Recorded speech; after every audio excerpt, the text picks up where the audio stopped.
Muito bem, boa noite a todos. Bom, reprovando a desunião da comunidade. Parece que não é coisa nova. E parece que isso tem um capítulo especial no Rabino. E ele sugere que a gente comece a reflexão no que está escrito na Torá: não odiarás a teu irmão em teu coração. Lo tisna et achicha bilvavecha.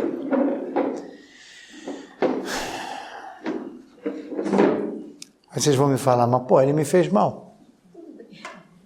Mas se ele me fez mal, é natural, é espontâneo, é consequência. Se ele não me fizesse mal, eu não ia odiar, mas ele me fez mal. A Torá quer coisas mirabólicas, anti-humanas? Não odiarás. Como assim? E ele explica. Quando somos atingidos pelos nossos irmãos, não devemos engolir em silêncio, não. E sim procurar o outro e questionar a injustiça do ato. Esclarecer até acalmar o seu coração. É isso. Ninguém pediu para você ser, desculpa o termo, mas eu preciso ser claro. A Torá não pede para que sejamos idiotas. Em absoluto. Se alguém te fez mal, está te machucando, marque um encontro com a pessoa. Escuta, queria falar uma coisa com você. Você me fez isso, por quê? Você não percebeu que você me fez mal? Você me atingiu? E assim ele vai falar, não, que isso? Não, mas espera um minuto.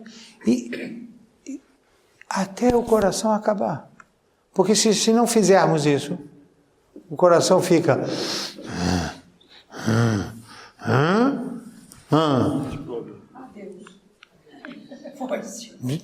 Quebra-se a comunidade. Quebra-se a comunidade. Aí tem uma alerta. Como se quebra uma comunidade? Por exemplo, ele diz: amar e admirar os rabinos e ser intolerantes com os humildes. Isso não pode. Então ele falou para um público específico. Imaginemos um público religioso. Eles adoram os rabinos, os sábios, Tzadik, o Rebbe. Aí vem um outro cara lá. Você não sabe nada. Você é um amares. Você é um ignorante. Está dividindo a comunidade. Né? A gente sofreu anos com eles e nós. Eles, nós. Que isso? Divide. Não é para dividir.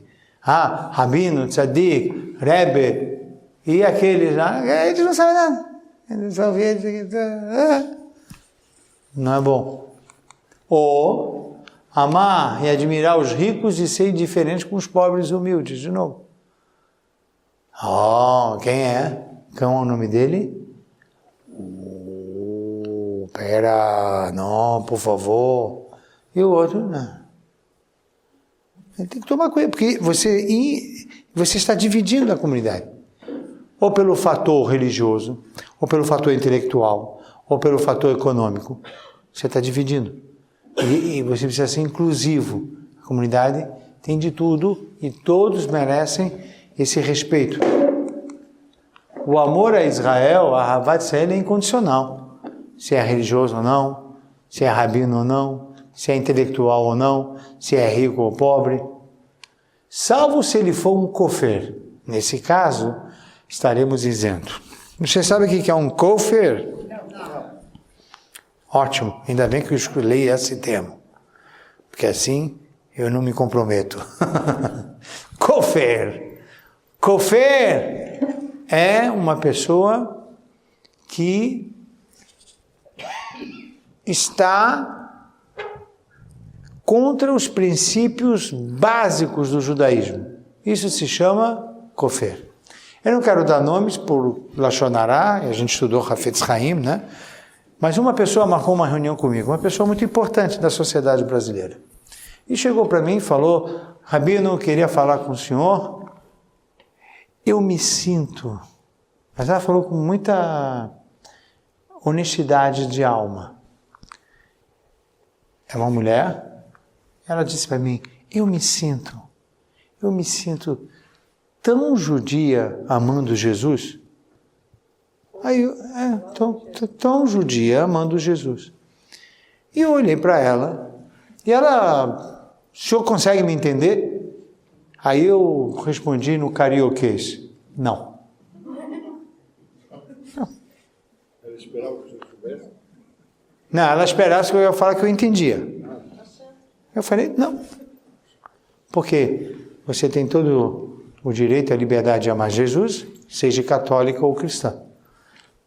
Mas se você quer ser judia, é outra coisa. Não dá para ficar. E se você quer ficar, então você é um kofer. Porque aí você está mexendo em princípios, em fundamentos judaicos. Quando você mexe nos princípios judaicos, aqui eu preciso organizar isso antes da relação prosseguir.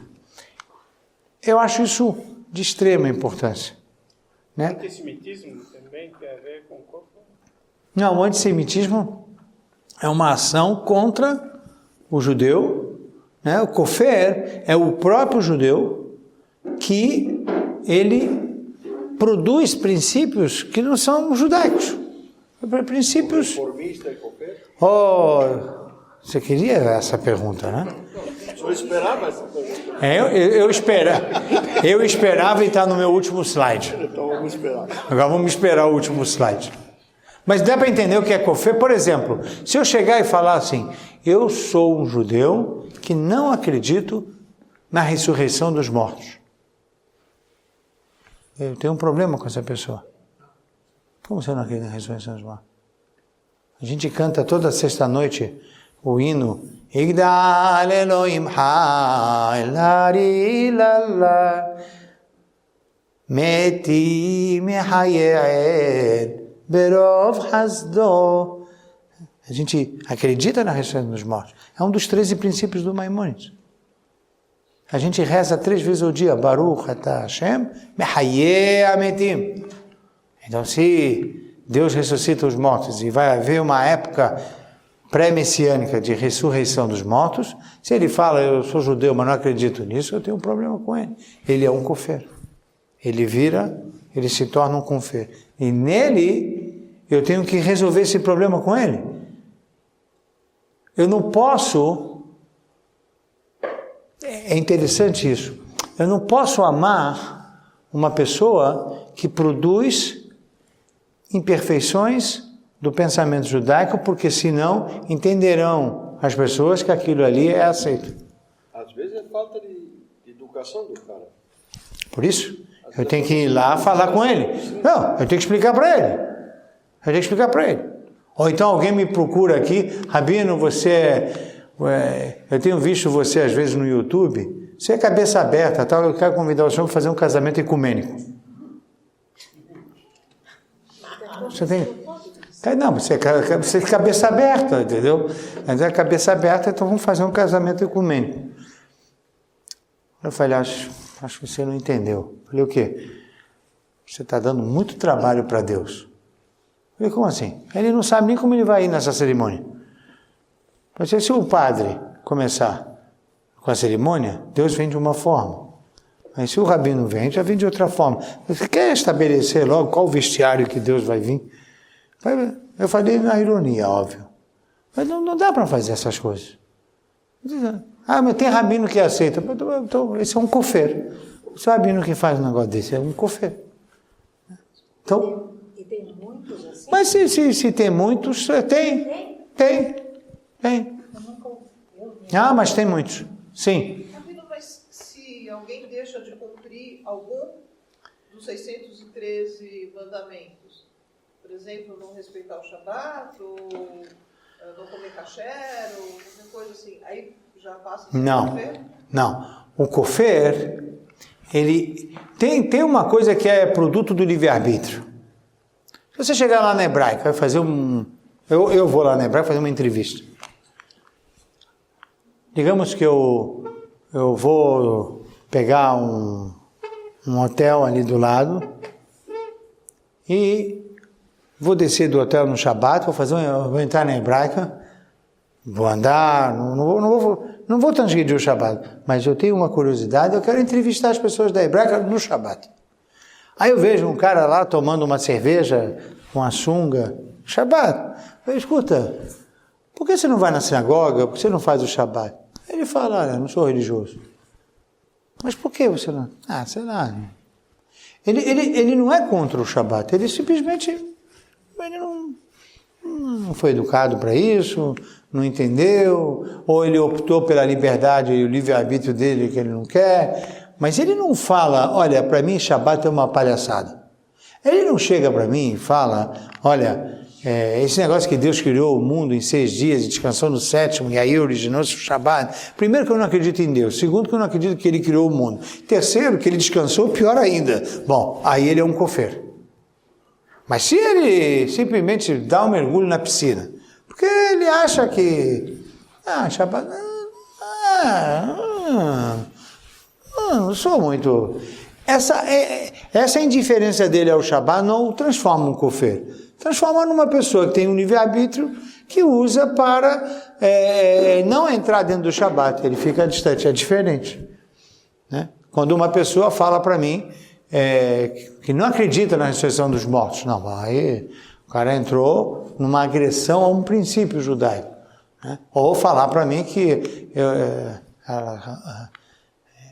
ela se sente super judia amando Jesus. Então, esse tipo de expressões... Está dividida essa mulher. Ok, mas então é uma pessoa que... Era isso. Mas deu tudo bem. Então eu fui lá ajudar ela. Define, fica tranquila. Né? Vai encontrar o que o teu coração quer, mas não precisa toda essa confusão. Né? Sim. Se a pessoa tem dúvida, diz Deus, que Deus com tantas coisas que aconteceram. A gente acabou a Segunda Guerra Mundial com toda a barbárie que passaram e diz, e Deus? Onde estava Deus? Não, eu não acredito que isso seja um kofar. Eu acredito que isso é uma introdução para um bom início de estudo. Uma pessoa que faz um tipo de perguntas como essa, é uma pessoa, se ela for estudar, ela vai se aprofundar bem. Isso não é isso o kofar. Não é isso o kofar. A ressurreição dos mortos, que está citado em vários lugares, os mortos, no final dos tempos, vão ressurgir, ou uma pessoa que faleceu volta à Terra, que nem algumas religiões dizem. Não, são dois conceitos diferentes. Sim. Reencarnação e ressurreição. O que eu estou falando agora é ressurreição. É o que consta na musiquinha. A reencarnação é um princípio aceito pelo judaísmo. Como? A reencarnação... A reencarnação está na Kabbalah, não está no Talmud. Está na Kabbalah. É aceito. Se está na Kabbalah, sim, é aceito. Mas não está no Maimônides. Não tá? Sim, tem outro... É outra literatura judeu. O excomungado, ele perde alguns direitos, porque ele perguntou lá dos direitos, até ele voltar atrás. Excomungar alguém, ele tem um efeito temporário, salvo se ele não quer voltar atrás da posição dele, como foi o caso do Spinoza. Spinoza, ele falou algumas coisas que feriram os princípios judaicos. Quando os rabinos da Holanda, e que faziam parte do tribunal rabínico, rabinos de Portugal, que é importante dizer isso, porque os rabinos portugueses na Holanda sabiam exatamente que influência tinha Spinoza, até em função da teologia cristã. E eles, quando analisaram os escritos do Spinoza e as falas do Spinoza, não foi um rabino da Rússia, né? É um rabino Tcherniskovsky. Aí ele vai ver o Spinoza falando, Goi Gamur! Não, era um rabino da Fonseca, um rabino de Portugal, pessoas próximas, pessoas que conheciam bem a história do Spinoza. E eles definiram que o pensamento do Spinoza tinha que virar. Ele era um cofer. Então excomungaram ele com o intuito de ele rever a tese dele para que pudesse voltar atrás. Então excomungar alguém não é tirar a titulação dele de ser judeu. É apenas dar um cartão amarelo, né? Um cartão amarelo, mas não como no futebol. Porque o cartão amarelo, no futebol, ele permanece no campo. No basquete sai, né?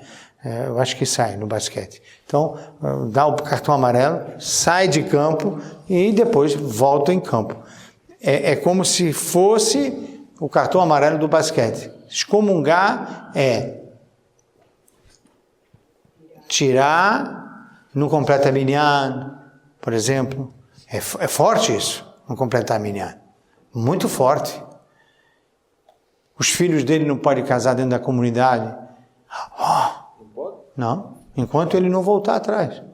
Ele tem que voltar atrás. Dizem que o pecado do filho, o pai não paga. Mas excomungar é excomungar. Mesmo que o filho nasceu antes da excomungação, o filho também perde o direito devido ao pai. Isso são formas de forçar o pai a voltar. Então ele vai ao debate de novo e tenta voltar atrás. No caso Spinoza, não voltou atrás. Não voltou atrás. Isso é excomungar. Voltando um pouco atrás, no caso aqui que foi citado, por exemplo, do judeu, enfim, que passou pelo Holocausto, enfim, não quer seguir o judaísmo, o senhor falou de estudar, então ele teria que estudar. Aqui, a minha pergunta é, a que conclusão, após o final do estudo, ele iria aprender do judaísmo? O que quer dizer o estudo para ele? O senhor entendeu? Eu confesso que não. Eu quero saber, tá bom, por exemplo, eu quero saber, a pessoa após estudar, né, eu não vou fazer porque eu sofri muito no Holocausto, eu não quero mais saber do judaísmo. Você quer dizer como garantir? Você vai ter que estudar. Muito bem, após estudar, o que diz o estudo para ele? Para convencer. O que garante que o estudo vai convencer? Por que vai aconteceu o convencer? Holocausto? Como que deve ser encarar isso? Tá vendo? Tem gente que pergunta mais do que eu. O tema é assim, o judaísmo, a maior mitzvah do judaísmo é o estudo. O Holocausto, o capítulo Holocausto é um capítulo por si só. Ele é um capítulo muito difícil. Então, se é para responder em especial o Holocausto, é um assunto muito delicado, um assunto muito difícil. E vai precisar de muito estudo. E Deus vai ter que ajudar, dar uma brachá nessa pessoa, para ele encontrar a luz da Torá. Não é fácil. Então não é um momento aqui de dizer qual o caminho que ele deve seguir e se inspirar para vencer as dúvidas que ele produziu por causa do Holocausto, porque nós não passamos pelo Holocausto, nós não temos nenhuma ideia das barbaridades, da brutalidade que foi aquele período, não temos nem ideia. A gente conversa com as pessoas da época e a gente fica impressionado. Eu mesmo, quando fui, e não fui uma vez só, fui algumas vezes para a Marcha da Vida, levei alunos, levei adultos. É uma viagem muito difícil. Então, o estudo, ele é um estudo que vai te levar, por exemplo, a entender a perseguição dos romanos aos judeus. Você vai estudar a Inquisição, você vai estudar outros momentos da história em que o povo judeu estava por debaixo. E que força nossos antepassados obtiveram para ver se eu consigo obter as mesmas forças também para o episódio do Holocausto. Então, é por aí o caminho, tá? É por aí o caminho. Por exemplo, por que os 2 templos foram destruídos? Então, o Talmud, Yomá, página 9b, diz: o primeiro em função da idolatria, sexo proibido e crimes cometidos na sociedade. Já o segundo em função de Sinat Hinam, que é ódio livre. Então, veja, eu sugiro que ódio livre seja desunião da comunidade. Porque o ódio livre, é incrível isso, né? Porque se você parar para pensar, qual era a diferença da primeira sociedade e da segunda sociedade? Né? Sociedade do primeiro tempo e a sociedade do segundo tempo.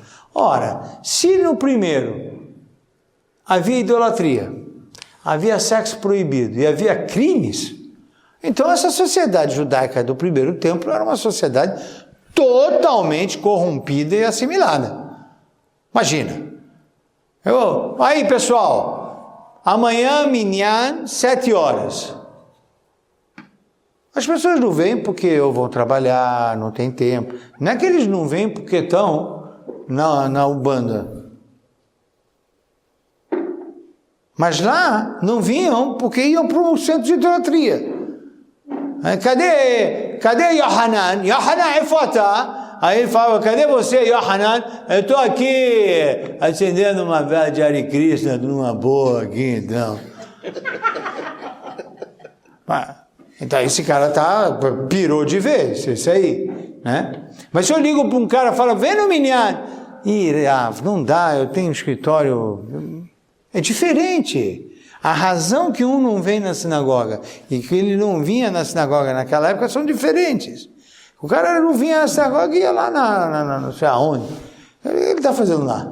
Mais do que isso. Mais do que isso. Sexo proibido. Meu Deus. Mais do que isso. Crimes. Crimes físicos, crime monetário. É uma sociedade imprestável. O templo foi embora.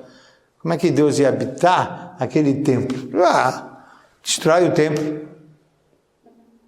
Mas o segundo templo também foi destruído. Não havia idolatria, não havia sexo proibido, todo mundo estava bem casado. Né? Agora você sai do casamento e ganha um docinho, chama bem casado, já viu? Aí minha filha falou, pai, compra o bem nascido. Vamos ver se eu aguento esse pessoal bem nascido, né? Então, tarefa fácil que o senhor já teve antes. Pois é. Pensei que o bem casado já estava bom, não, agora é bem nascido, né? Vai gostar de doce assim, né? Bom, então, o segundo templo não tinha sexo proibido. Todo mundo estava bem casado. Não tinha crimes, nem contra o patrimônio, nem contra o dinheiro do outro, nem contra o físico do outro. Era uma sociedade, então, correta. Só que havia ódio livre, havia sinat hinam, havia desunião. A desunião equiparou-se aos 3 pecados do primeiro templo. Do primeiro templo. Mais ainda. É. Porque a duração do primeiro para o segundo foi quanto tempo? 70 anos. E o segundo para cá já foi 2000 anos. Isso mesmo. Aliás, esse raciocínio que você está fazendo está lá no Talmud, Yomá, página 9b. Você já pode estudar Talmud. Pronto. Ganhou essa de lambuja. Advertência do rabino, não minha. Devemos evitar que o sinat hinam se torne uma doença crônica em nossa comunidade. Porque senão, né? Com esse eu não falo. Pronto, virou crônico. Aquela turma lá, esquece, eles não entram aqui. Uau! Só poderá haver essa possibilidade se for kofer e se um tribunal dá excomungar, menudê. Fora isso, por exemplo, o pessoal me testa, vem um pessoal que quer subir na Torá em Yom Kippur. O que você faz com um rapaz jovem? Você está lá, já está 17 horas jejuando, aí ele aparece para subir na Torá, com gel na cabeça, super perfumado, mastigando chiclete. Shana Tová, Rabino. E aí, beleza? Como se isso acontece? E aí, hein? Pois é. Aí ele vai subir na Torá e ainda fala para mim, é rápido, né? Que eu preciso fumar um cigarro. Yom Kippur. Essa pessoa, quando eu olho para ele, então eu podia falar assim, pô, ele é um cofer ou não é um cofer? Quero acreditar. Exato. Que ele não teve oportunidade de estudar. Ele não sabe o que está falando. O cara vai em Yom Kippur dessa forma. Porque se ele fosse um cofer, o que ele quer subir na Torá? Se ele fosse um cofer, ele poderia falar, olha, quer saber, vou fazer uma outra sinagoga, eu vou frequentar, mas quando ele vem aqui e sabe que eu sou, sei lá, da linha do ET, ele mastiga chiclete porque ele não sabe que o jejum, a importância do jejum, ele não sabe que não pode tomar banho no dia de Yom Kippur, toma antes, ele põe o gel, ele tá assim, zen. Ele está zen, mas ele está sem nenhuma informação judaica. Ele não faz por maldade. Isso não é um cofer. Não é um cofer. A gente percebe quem é um cofer. Ou se percebemos. É o último slide. Deixa o último slide. Tem a energia negativa por detrás do áudio livre, ou por na frente do áudio livre, que é o lachonará, fofoca, humilhações, golpes. E quando a gente começa com esse ódio livre, podemos chegar numa situação que a Torá escreveu, e quando um homem odiar o seu companheiro, armar-lhe uma cilada e feri-lo até morrer. Está escrito no livro de Varim, capítulo 19. Quer dizer, a coisa vai entrando num processo que podemos até matar o outro. Então isso é uma coisa absurda. Então por isso que é preciso ter atenção para a desunião da comunidade. Por exemplo, Caim e Abel. Imagina, Caim e Abel, o ódio tomou pela inveja, pelo ciúme, pelo isso, e a coisa vai andando. O Caim levanta e mata Abel. Pronto. Guardando as proporções. Quem não lembra do assassinato do Rabin? Terrível. Você pode ter discordância política, você pode ter o que você quiser, mas você levantar com a sua própria mão e matar? Como assim? Aqui no Brasil nós tivemos, a disputa, 13 ou 17. Aí o cara vai lá, em Juiz de Fora, vai lá e mete a faca num candidato. Quer dizer, esse tipo o ódio que leva a fazer como diz, armar-lhe uma cilada e feri-lo até morrer, isso é impensável. Mas isso vem da desunião da comunidade, da divisão de uma nação. A gente tem que tomar cuidado com isso. Tomar cuidado com isso. Sim. Não é que eu queira defender isso longe de mim, mas existem defesas para esse tipo de atitude com base naquela frase de extirparás o mal dentre vós. Então, para extirpar o mal, isso seria justificado. Seria justificado? Não. O mal, se vamos extirpar o mal, pela educação, pela autoridade e pela qualidade das famílias. Nós não temos outra. Agora, o Sanedrim, um tribunal, poderia até aplicar punições depois que as pessoas tinham sido advertidas, foi dada igualdade de condições para estudar, etc, etc, etc. Aí tudo bem, a punição precisa haver. Quer dizer, não existe impunidade também no judaísmo, não existe. Né? Então, só que eu preciso garantir o mínimo para a lei fazer valer, porque senão, né, o cara nunca estudou nada. Como é que eu posso exigir dele se ele não estudou nada? Ele não sabe do que eu estou falando. Então... Porque o que eu lia, cheguei a ler naquela época, é que a justificativa seria assim, que o Rabin queria ceder uma parte da terra de Israel em nome da paz. E que isso não seria permitido, não seria aceitável, e que por isso poderia ser justificável esse ato de violência. Não. Você tem todo o direito, e eu também tenho, de concordar ou discordar do Rabin. Como eu tenho o direito de concordar ou discordar do Begin. Ou discordar ou concordar do Bibi Netanyahu, do Ben Gurion. De todos esses políticos. Eu tenho o direito. Mas eu tenho a proibição de matar alguém. Nada... Chegar a isso. Não tem. Ainda que o Rabin está fazendo uma barbaridade, ainda que há uma discussão se troca de terra por paz é possível ou não, dentro da literatura judaica, há uma discussão se isso é possível ou não, ainda assim, ele tem o direito de pensar diferente, eu tenho o direito de criticá-lo por isso, mas eu tenho a proibição de matá-lo.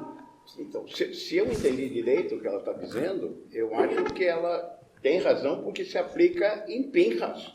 Pinhas, quando viu que estava errado, ele foi lá, matou e foi elogiado. E teve como prêmio, recompensa, a paz.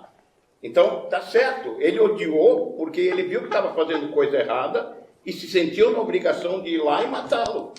Para exemplo, para o povo. Eu acho que o que ela está dizendo está correto. É a minha opinião, eu li sobre isso. Sim. Mas estou dizendo, O Pinhas foi elogiado. Então, eu vou voltar para o assunto do Rabin e ir para o Pinhas, que são diferentes. De novo, a discussão de troca de terra por paz é um capítulo na literatura. A conclusão da literatura, então vamos lá, é assim: como entender a expressão não existe nada que não possa se fazer para a obtenção da paz? Ora, se é assim, não existe nada, inclusive território. Então eu vou dar território para a obtenção da paz. Não existe nada que possa atrapalhar a obtenção da paz, é no sentido da dedicação, da persistência, mas não da moeda de troca. Não se faz moeda de troca para paz, porque senão não é paz, diz a outra fonte. Paz é sem condição. Não tem condição para paz. Paz é um estado de respeito mútuo, ponto, por valores, e não por moeda de troca. Essa discussão permeou a discussão de território de Israel para ser entregue para outros povos, se pode ou não pode, e a conclusão da grande maioria dos intérpretes da lei judaica é de que não se faz troca de território por paz. Então, digamos que aquele indivíduo que matou o Yitzhak Rabin quis fazer, quis fazer a justiça literária com as suas próprias mãos. Errado. Ele errou porque ele não tem essa autoridade de fazer a justiça ou a punição capital através de um indivíduo, um cidadão que levantou e foi fazer. Está errado. Ele errou feio, sem nenhuma justificativa judaica. Ele poderia promover um grande debate, fazer uma passeata contra o Yitzhak Rabin e tal, levar a questão na justiça rabínica, na justiça da Suprema Corte de Jerusalém, etc, etc. Mas matar, não. Aí vamos para o Pinhas. Antes disso só, Rabino, não tem a história, se ninguém está fazendo nada, seja você o homem e faça. Sim. Então, mas não tirar a vida do outro. A tirar a vida do outro, a lei judaica dá condições. Em que circunstâncias você pode tirar a vida de uma pessoa sob característica de punição? Só Sanedrin. Se não tiver Sanedrin, não vale. 2, Sanedrim tem que autorizar. Tá. O Igalamir, ninguém autorizou ele a nada, nenhum rabino autorizou. Aliás, na época, todos os rabinos foram contra o Igalamir. Ninguém ficou a favor do Igalamir. Zero. Hein? Não tem. Agora, o Pinchas é diferente. Na história do Pinchas, o que nós tínhamos lá era um afronto. Se vocês lerem lá um afronto na frente do Beidin, na frente de Moshe, na frente de Aaron, na frente de Pinchas e dos 70 anciões. E aí, o Beidin autorizou. Então, eu não quero polemizar, mas para a opinião do autor, ele também viu uma afronta naquele ato de ceder terras, de fazer todos aqueles atos. Sim, mas só que nenhum Beidin autorizou. Essa é a diferença do Pinchas para o Igalamir. O outro não teve autorização. Então, mas seja ele um homem, seja ele. Quer dizer, ele teve tanto... Não. Tinha outros caminhos para... Não para tirar a vida do outro. Seja ele o homem... Por exemplo, não tem rabino, então eu vou ser o responsável enquanto não chega a ser um rabino. Isso se aplica. Não tem um homem, eu vou ser o homem, quer dizer, não tem outro, eu serei. Mas aqui, não tem ninguém para tirar a vida dos rabinos, não, eu vou ser o candidato. Pô, não se aplica na lei judaica isso. Sim. Eu acho, vou dar a minha opinião. O que tem que ficar, falando por mim, né? Tem que se tomar muito cuidado, são com questões de extremismo. Essa junção, se está lá na Torá, se Moisés, e por aí vai, né? Um dos filhos morreu, o outro não, tudo que a gente conhece, certo?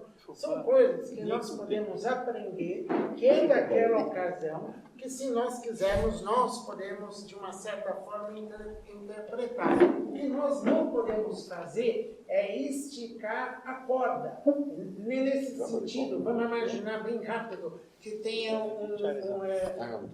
uma pessoa de assistência social, ela aprendendo numa rua movimentada com um amigo, que eles fazem esse tipo de coisa. Eles estão segurando um celular, passa uma pessoa de bicicleta, né, um ladrão, pega e leva o celular. Os dois saem correndo lá, segura aquele homem, rápido, segura aquele homem, ele precisa muito da nossa ajuda.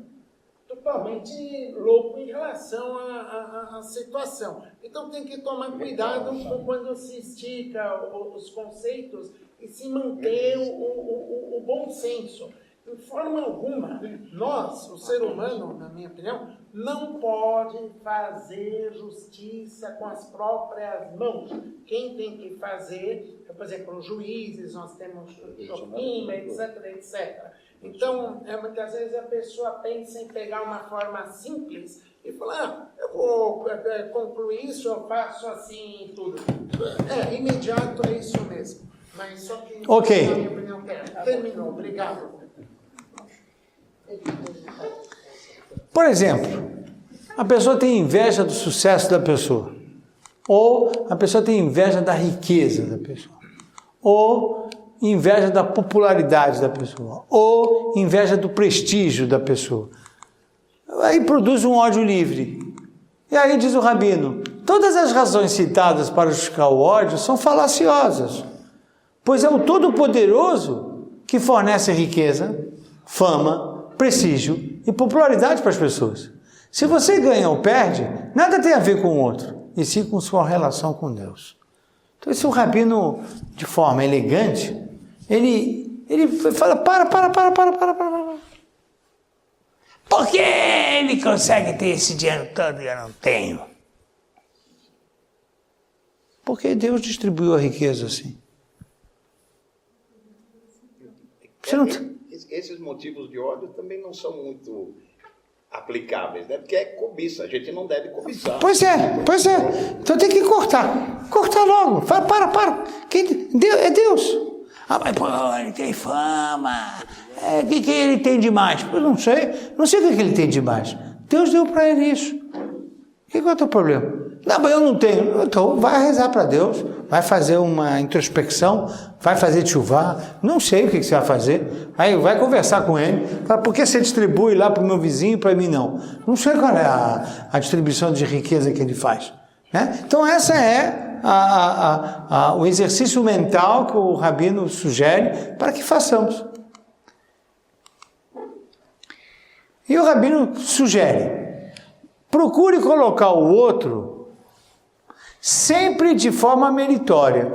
Quer dizer, se supostamente ele fez alguma coisa errada, você podia falar assim, foi involuntário, ele não sabia.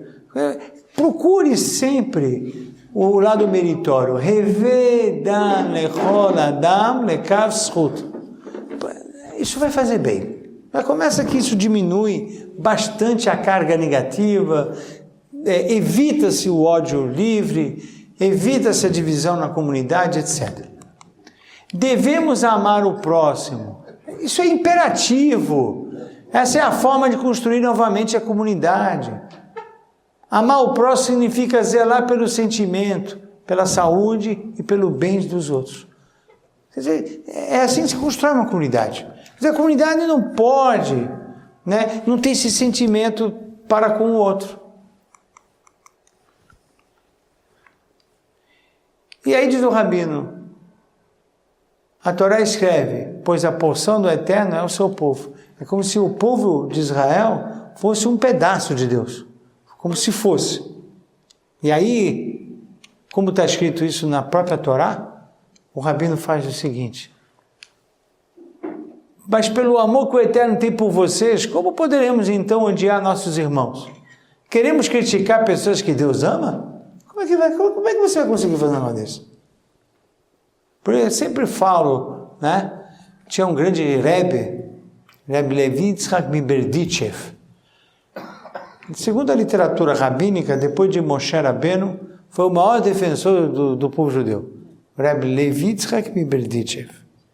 E ele disse assim, eu poderia fazer qualquer carreira. Eu acho que eu tenho capacidade, só uma que eu não queria. Vai perguntar para qual?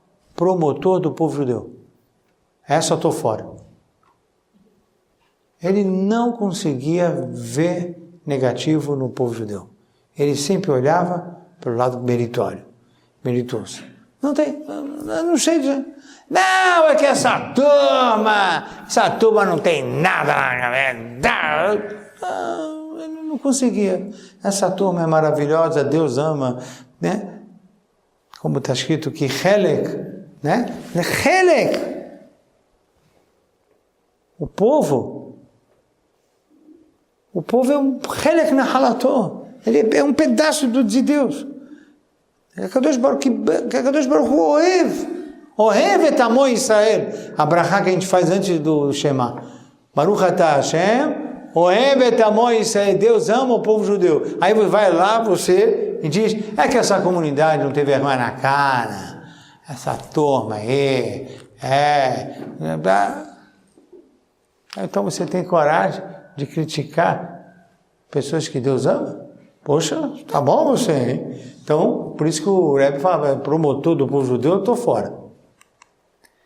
E aí quando a gente olha para isso, né, soldados, pessoas das mais variáveis, né, tem um de chapéu, tá ali na cabeça, tá ali fora da cabeça, quipá pequena, quipá branca, sei lá, tem cada um lá com... Deus gosta de todo mundo aí. Deus gosta de todo mundo aqui. Parar com esse negócio. Não, porque se ele é igual a mim, Deus gosta. Se ele não é igual a mim, o cara é arrogante para falar um negócio desse. Deus gosta do povo judeu. Não falou que Deus gosta do Hassid, do Sfaradi, do Ashkenazi, do Bavit, do Breslev, do Bnei Akiva. Deus gosta do povo judeu. Imagina se Deus vai gostar só do judeu corintiano. Palmeirense, desculpa.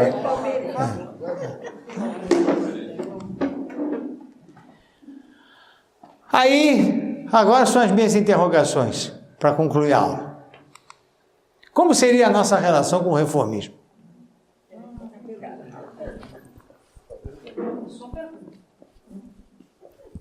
Posso quase dizer, nossa, tem mais gente que ia perguntar a mesma coisa. Para poupar vocês, eu botei como minhas interrogações. Foi elegante. Doutor, como assim? Eu estive num evento comunitário. Deus sempre nos testa, né? Primeira pessoa que vem assim, daquele abraço, sabe? De abraço? De Esaf. Um rabino da linha reformista. Rabino Sami, my friend, my good friend. Isso tudo sabe? Faz. O que eu vou falar? Eu vou falar para ele. Eu não tenho nada contra ele, pessoa. É extremamente simpático, risonho, educado. Meu problema é com os pensamentos. Eu não tenho nada contra a pessoa. Nada, zero. Não é nada pessoal. Zero pessoa. O problema das brigas é que é pessoal. Mas nós temos que produzir, então, se temos alguma desavença, é no mundo das ideias do debate. E não levar isso para foro pessoal. Porque aí é ódio livre. Aí é ódio livre. Né? Então, como eu faço com essa relação com o reformismo? Tinha um projeto na comunidade, né? Estou contando. Qual o problema? Se eu não contar, vocês vão ouvir de quem? É melhor ouvir de mim. Tinha um projeto na comunidade que era assim, foi encabeçada por lideranças, e aí o projeto era a reunião de todos os rabinos, e os rabinos tinham que sentar com outros rabinos para estudar. Espertamente, a proposta era rabino religioso com rabino reformista. Acharam isso genial. Eu achei horrível. Achei horrível. E eu mandei um comunicado e falei, eu não participo. Eu estou fora. E qual é a intenção? Promover a harmonia, a união, porque a desunião está muito grande. Pois é, a desunião está muito grande, vamos fazer a união, vamos estudar junto e tal. E aí, porque sempre tem esse fantoche, né? Eles olham para mim, como eu estou no YouTube, eu tenho cabeça aberta. Aí ele falou, você tem cabeça aberta, Bino, não entendi, você não vai sentar com... Você é um cara de YouTube. Mas como assim? Mas você quer que eu sente com o rabino fulano, ciclano, para quê? Não, para a união e tal. Você não está entendendo. Ele não vai voltar atrás. Eu, muito menos. A gente vai sentar lá para fazer o quê? Eu vou explicar para ele que o Shabat é isso, ele fala, não, o Shabat não é isso. Não. Aí eu falo, mas o Shabat é isso. Ele vai falar que não. Ele não pode voltar atrás, senão ele perde o emprego dele. Ele tem que sustentar agora a ideia dele até o fim. Eu não vou voltar atrás porque está aqui, fundamentado, está aqui, Talmud, isso, aquilo. Então, para que eu vou sentar com ele? Não sentei. Ele não vai mudar, eu não vou mudar. Esse é o tipo de estudo que não vai a lugar nenhum. Né? Não vai a lugar nenhum. Ele parece uma figura de marketing só. Não tem nenhuma proposta séria. Então, o reformismo, o pluralismo, a tolerância, a Ahavat Israel, o amor genuíno e incondicional ao próximo, o reformismo, no caso, não possui uma tese, apenas uma antitese. Então, se você senta com uma proposta reformista, você fala assim, sim, mas deixa eu entender vocês, qual é a proposta de vocês? Não, que no Shabat não precisa tudo isso que tem lá nos ortodoxos. Não precisa. Não precisa o quê? Não, pode usar órgão, pode usar microfone, o rabino pode dar beijo nas mulheres, a mulher pode subir na Torá, os gays podem casar, é tudo antitese, é uma desconstrução de uma tese. Há uma tese judaica que tem 3.300 anos, aí vem uma antitese dizendo, não precisa isso, precisa isso, precisa isso, precisa isso, precisa isso, precisa isso. Então, o que é isso? Se desfigurou. Eu faço aqui uma metáfora só para reflexão, não é na mesma proporção, mas existe vegetariano que come carne 2 vezes por semana? Não, você está rindo, né? Pois é. Né? Não, mas é só para... Eu só dei esse exemplo para a gente dar uma pensada nisso. Tem vegetariano? Não. Eu sou vegetariano, mas terças e quintas eu como um churrasco. Ah, pois não. Então, você está querendo o que exatamente? Se desfigura. Você não é vegetariano. Então, desculpa, a tua proposta não é uma proposta de Torá. Não é, porque você tirou isso aqui, tira, isso aqui tira, isso aqui tira, isso aqui tira, isso aqui tira, né? Eu sempre conto aquela história do rabino, né? Sempre conto aqui, né?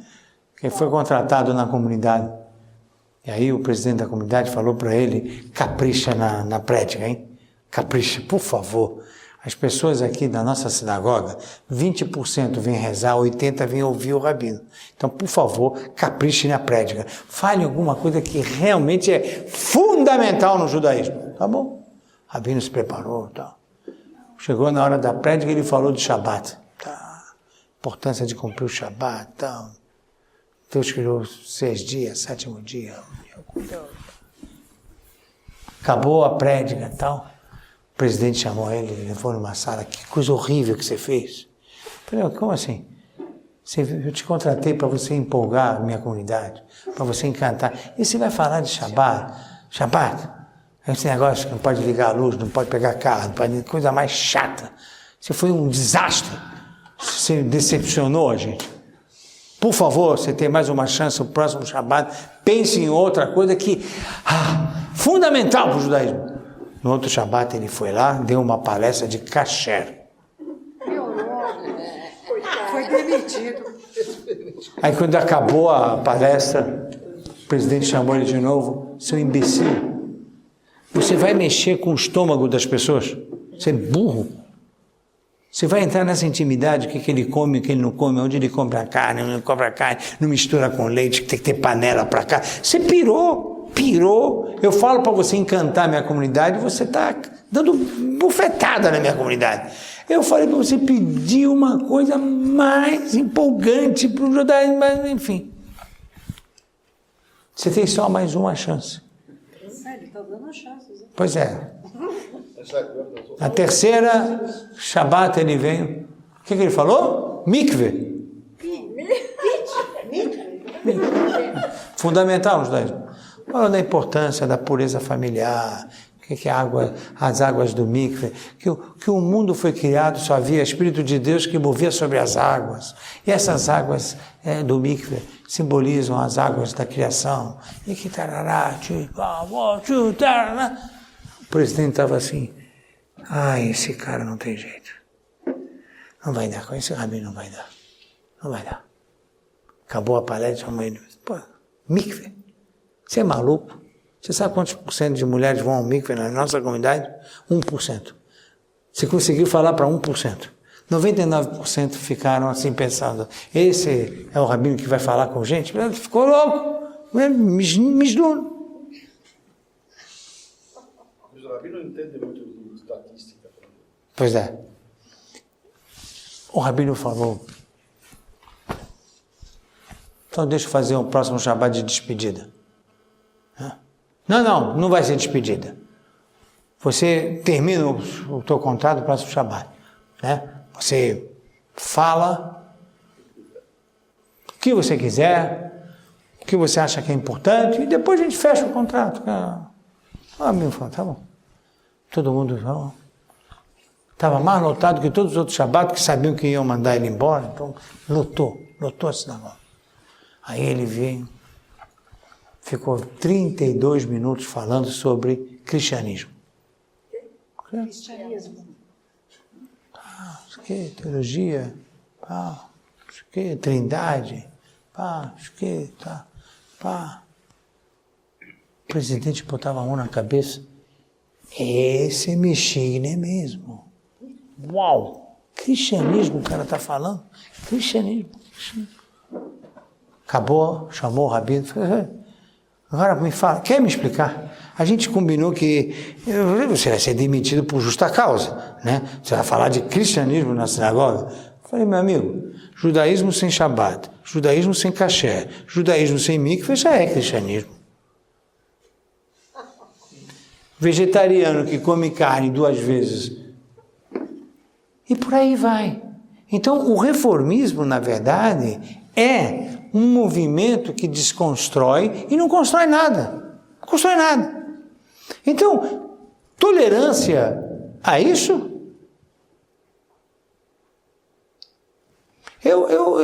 Assim, claro que quando a gente se encontra, a gente se cumprimenta tal, porque as pessoas interpretam equivocadamente, talvez vai melhorar agora no Brasil, né? Que eu fazer uma crítica, aí a gente já é categorizado como racista, ou como extremista, ou como intolerante, ou como fascista, né? Hoje é uma facilidade de inibir a crítica ao pensamento vigente. Então, por que eu não posso fazer uma crítica? Por que eu não posso chegar e falar o reformismo é uma desconstrução, não constrói nada, ele só desconstrói. Então, sinto muito, está equivocado, não há debate com esse tipo de pessoas, porque essas pessoas desconstruíram tudo, ponto. O debate não é para o senhor fazer eles crer ou ele fazer o senhor crer. O debate não é nesse sentido. E qual o debate seria?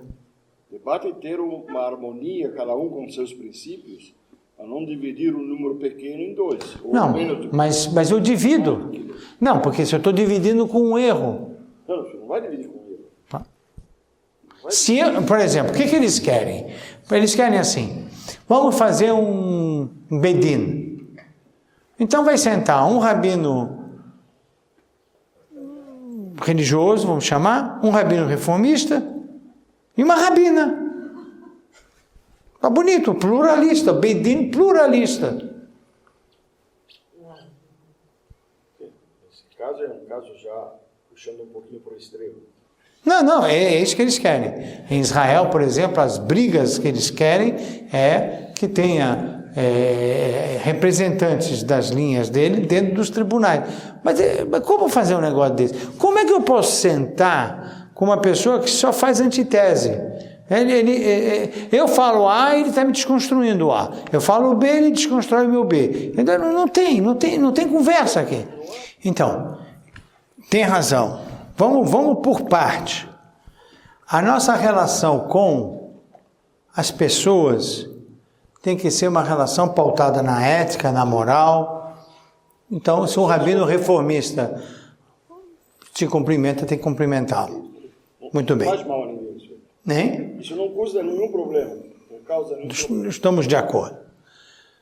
A outra questão é que se eu morro de abraços e beijos com ele, a pessoa que passa fala, então se o Rabino Sami troca beijocas lá com o Peter, né? Então o Rabino Peter também ele é aceito. Este é o problema. Isso na mente de quem olha. Na mente da comunidade, no imaginário comunitário, no imaginário da comunidade, ele entende que supostamente, então, o Peter também é uma coisa válida. Aqui tem... Peter é uma coisa válida, mesmo aqui. Não estamos falando do Peter como pessoa. Estamos falando do Peter como uma proposta rabínica para a sua comunidade. Aqui, eu, pelo menos, toda vez que eu tenho oportunidade de forma educada, ética, me posicionar com forma crítica ao reformismo, eu farei. Eu não estou denigrindo a imagem de pessoas, não estou fazendo nenhum demérito a nenhum rabino, muito pelo contrário, mas eu estou colocando muito claro que, primeiro que o reformismo não é um movimento. Não é. Reformismo é um rompimento. Ele simplesmente usaram o termo movimento de forma equivocada, né? Porque aquilo não é um movimento, ele rompe, ele no final do século XVIII, do século XIX, ele rompe a tradição rabínica, ele produz uma alternativa. Essa alternativa traz o que exatamente? Um bando de antitese. Não precisa disso, não precisa disso, não precisa disso, não precisa disso. Vocês querem ver? Eu vou agora ilustrar a antitese reformista. Pesquisa feita pelo Instituto Davar em 1974. Eu peguei uma pesquisa antiga de propósito. Tá? Olha só o que eles conseguiram captar dos reformistas. 53% de casamentos mistos. Hoje esse número é muito maior. Mas isso em 1974. 20% dos rabinos são ateus. Ateus? Mas como ele é rabino? Ateus e não religiosos. O risco do casamento mesmo é evidente. 20% é pesquisa. Eu não estou entendendo. O rabino ateu, o rabino não na renda. O senhor está falando polêmica. Então é rabino. Mas é muito simples. Eu não sei porque vocês estão assim tão... Os rabinos reformistas não estudam em Yeshiva. Os rabinos reformistas não estudam em Yeshiva. Quero saber se eles vão no Minyan, Shacharim, Minchar, vir todos os dias. Não vão. Eu não estou entendendo. Vocês estão bem-vindos. Isso em 1974. 20% não acreditavam em Deus. E como é que eles são rabino? Porque eles estudaram em Oxford, ou estudaram em Montreal, um curso... Estudaram numa yeshiva reformista. Não existe. Eles não se formaram no IASI. Eles, dentro de uma faculdade tem um curso de judaísmo, e o judaísmo, aliás, o termo judaísmo veio do alemão, né? Os alemães fizeram um estudo judaico dentro de universidade e tiraram da yeshiva. Eu não sou rabino porque eu estudei na faculdade. Na faculdade eu me formei em outras coisas. Rabino eu estudei lá, sentei nas poltronas, tomei sopa com pão. Estudei Talmud. Eu do Talmud fui para os códigos de lei. Estudei filosofia nos livros clássicos do judaísmo. Não sentei na universidade para ver o pensamento talmúdico. Não fiz isso. Como eu também não fiz estudos com Gershon Scholem na Universidade Ivrit de Jerusalém sobre Kabbalah. Não fiz isso. Eu não fiz nada disso. Eu sentei nas cavernas da Yeshiva. É ali que eu sentei. Para rabinato foi lá. Para economia, para educação, pedagogia, filosofia, aí eu fui para a faculdade. Os rabinos reformistas não estudam em Yeshiva. E não existe Yeshiva. É faculdade. Estudam faculdade? 20% ateu. Esse número aumentou hoje. Mas o que eles estudam? Judaísmo? Judaísmo? Eles estudam Martin Buber, Nahman Bialik. São bacharel em rabino. Bacharel em rabino. Existe isso? Eles criaram. Quem fala? Você é rabino. Eles criaram. Quem? A faculdade. Inventou a cabeça dele. Vai atrás de onde ele estudou o Newton Bonder, que foi citado. A Torá eles não estudam nem por correspondência. O que o senhor está falando? Senta com o rabino. Não sei. Não, senta. Faz essa experiência. Pega um livro de Talmud em aramaico. Senta com ele. Aí vai ser um desastre, porque eu vou saber menos do que ele. Olha, é capaz, você vai se surpreender. Não, estou falando de uma boa. Eu estou falando sério. É uma pessoa instruída? Sim. É uma pessoa que sabe falar? Sim. Tem cultura geral? Sim. É polido? Sim. Não é um Has Veshalom, não é um boçal. Não. Aliás, quem lembra do Sobel? Sobel é uma pessoa extremamente preparada. Estou falando dele nos momentos em que eu tive a oportunidade de ir com ele para ele me ajudar a resolver o vestibular da PUC, que era no Shabat, e é ele que me ajudou. Foi ele que me ajudou. Então, uma pessoa preparada, educada, sabia falar com o reitor da PUC, ele me ajudou. São pessoas preparadas. Não estamos discutindo isso. Estamos falando de rabinato. Estamos falando de leis, Talmud, interpretação do Rashi, Ora Haim, Ramban. Dá para ele os livros em hebraico.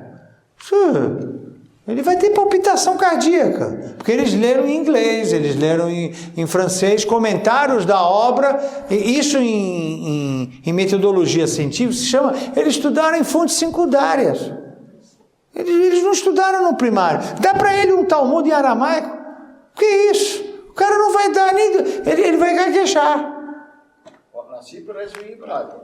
Pelo meu mal hebraico, mas isso em hebraico.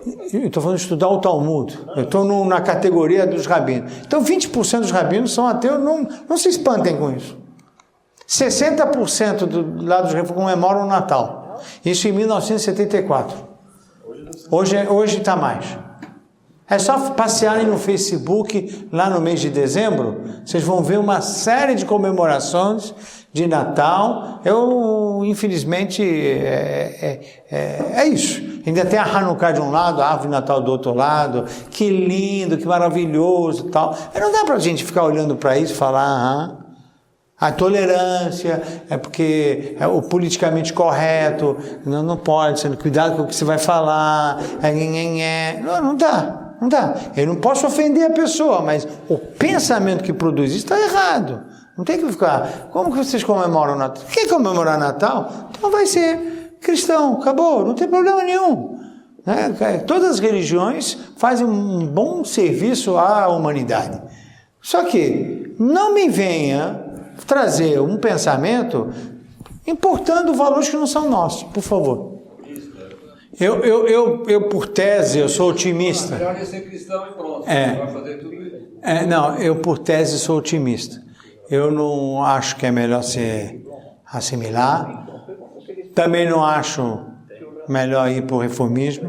As duas opções são horríveis. Vai se assimilar e vai se assimilar. Não, eu não acredito que Deus não vai cuidar do povo judeu. Agora, o livre-arbítrio é dele. Eu não fico refém do discurso, é melhor, pelo menos, ficar no reformismo do que se assimilar total. Eu não vou atrás desse aí. Esse discurso, para mim... É melhor trazer médico de Cuba, né? Daqui a pouco a gente vai falar médico cubano do que médico não sei o quê. Aí você vai ver o cara não era médico, era técnico de enfermagem, né? Põe médico de verdade. Não dá para falar é melhor isso do que não ter nada. Não dá para pensar assim. Não dá para pensar assim. Então eu não faço trégua com o reformismo. Não faço. 80% não celebram bar mitzvah. Só 20%. Isso aqui é uma pesquisa. Se vocês entrarem no Instituto Davar e procurar pesquisa sobre o comportamento, vocês vão ver. É um instituto que faz pesquisa na sociedade de Israel. Então, 80% não bar mitzvah, não faz mesmo. Não faz. Não faz porque não querem fazer o que desconhecem. Porque você quando desfigura algo, a desfiguração, por exemplo, me falou um menino que estava estudando bar mitzvah numa sinagoga reformista, que eles põem os pontos da Torá com caneta, sabe? Você vê a desfiguração vai tomando proporção que você não... Acabou. Uma vez que você desfigura, você perde totalmente o controle do conceito judaico. Então eu não estou, sinceramente, quando você pega uma vez há 4 anos ou 5 anos atrás, eu apresentei aqui o comportamento da comunidade americana, as perguntas que eram dadas aos reformistas na época era uma coisa, você ficava assim, estupefado, como é que pode? E qual a intenção de se manter? 40%, 40% deles? Qual a intenção? Para quê? A verdade, eles é uma acomodação. Eles querem acomodar com o mundo e no fundo eles não conseguem. Eles não conseguem ter 1,5 geração garantida. Estudos mostram isso. 2 gerações não prosseguem. Se você conseguir 2 gerações seguidas, é minoria. A religião devia aceitar já.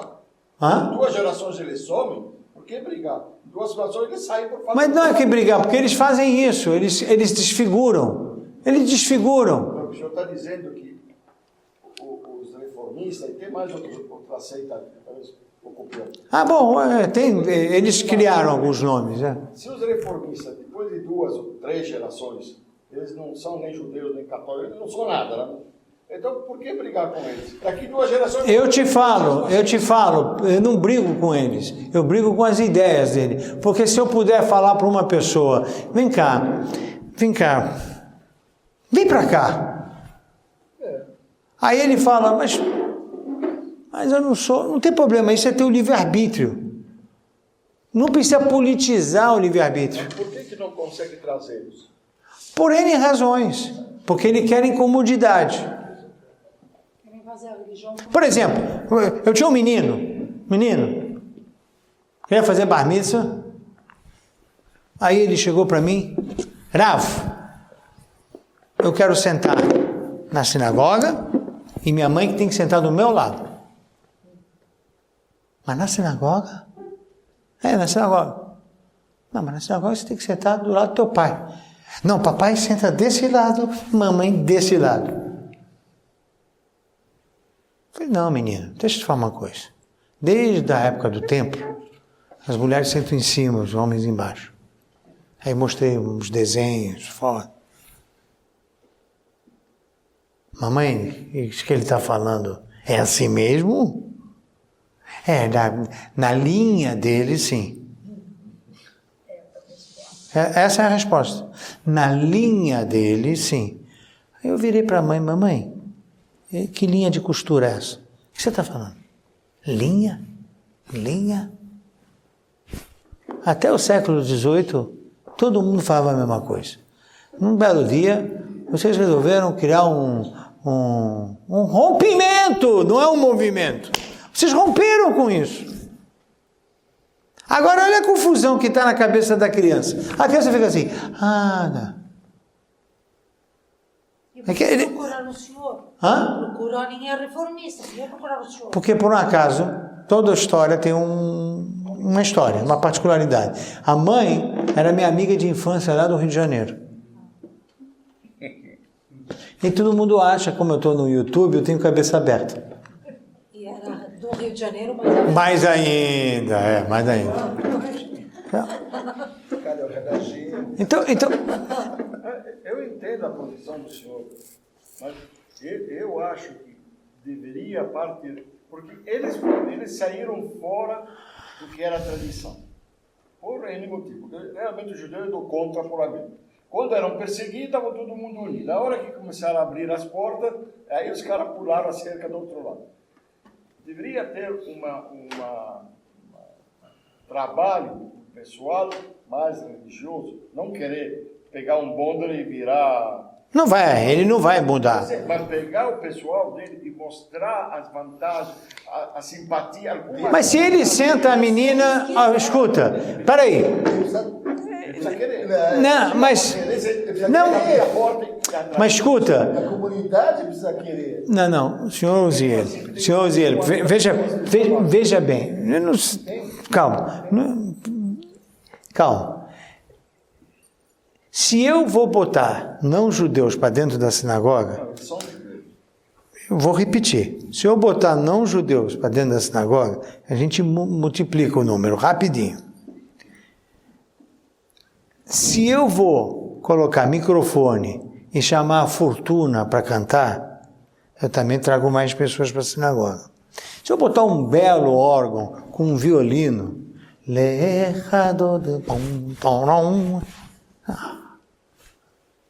très joli, hein? Mas eu estou desfigurando o Shabat. Eu estou fazendo um rompimento com a tradição judaica do Shabat.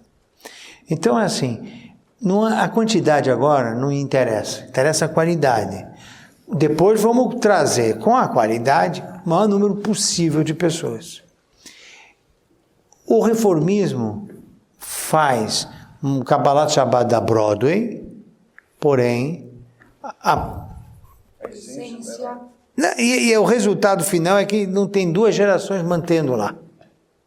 Não, pode perguntar. O senhor tem estatística? Pode perguntar. Só para quem vem de fora... Pois é, porque você vê o recorte. Não, eu vejo um pessoal que eu conheço, frequentam assim, que já... Pode perguntar que ele continua lá, mas converteu esse, converteu ali, converteu ali, converteu ali, converteu ali, converteu ali, converteu ali. Bom. Entrou pessoal convertido lá dentro. Muitos. Bom, aí você aumenta o número de pessoas fácil.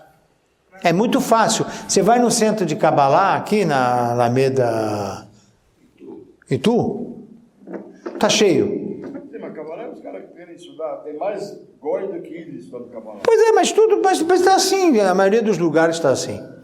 Tem também cristãos novos agora chegando, tá cheio. E a gente quer procurar os nossos, que é onde eles andam. Né? Tá todo mundo querendo fazer judaísmo, menos o próprio judeu, então, né? Porque tá todo mundo... Isso realmente é um... O que eu vou te falar? Sei lá. Bom, vamos terminar. Sim? Última pergunta. Então, existiria o judaísmo como existe hoje, 5.778 anos, se aceitássemos o reformismo? Não, os reformistas do passado, que foram os caraítas, todos eles sumiram. Sumiram porque não foram aceitos. Não, sumiram porque não tinha sustentação. Não sei aqui, mas no Egito... Sumiram. Tinha bastante caraíta. Mas sumiram. Não, tem nos Estados Unidos ainda. Mas estão... Falando de caraíta, eles não aceitaram a lei oral, né? Sim. Agora, me diz uma coisa. Quando Moisés contou para os velhinhos da época o que estava na oral, isso passou 3, 4, 5, 10 gerações. Quando chegaram lá no final, cada um estava num canto, tiveram a feliz ideia de pôr isso aí no papel para poder todo mundo falar a mesma língua. Isso aí tinha alguma semelhança com o primeiro velhinho que estava lá? Digo igual, semelhança pelo menos. Olha. Aí chutaram vários rabinos.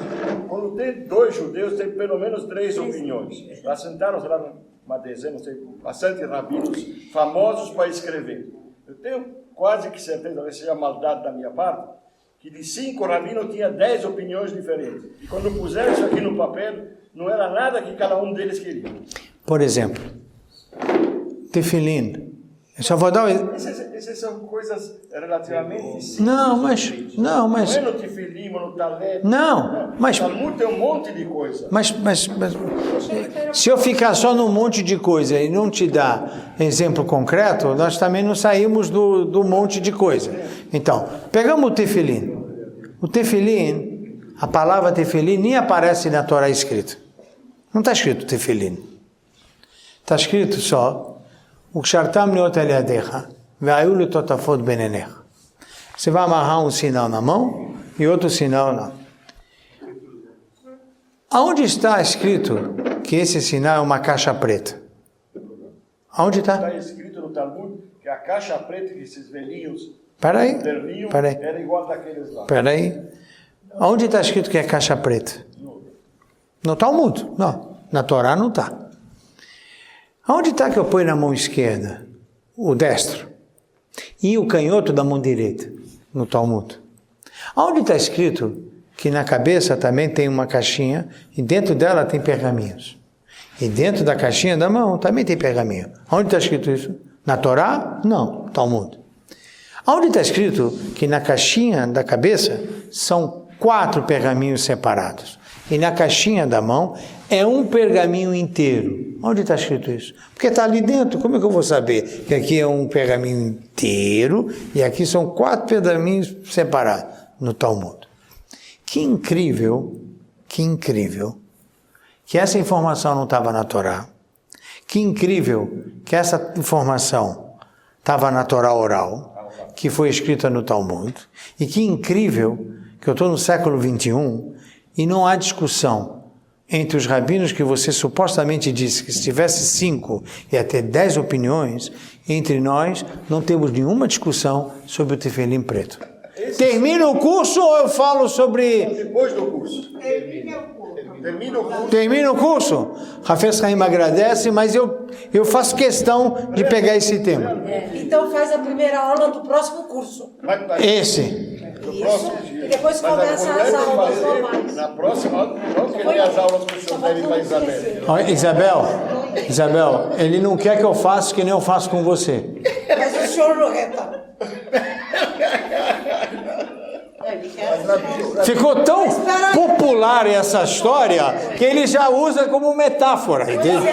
Só que tem um detalhe. Não me faça como você fez com a Isabel. Só que tem um detalhe. Ele está aqui testemunhando que ele vai fazer. Tá bom. Falou, tá falando. Dia 17. Eu vou confirmar dia 17, porque eu acho que eu tenho algum compromisso. Mas, a princípio, então, dia 10, terminamos Hafetz Haim. Ok? Gente, muito obrigado.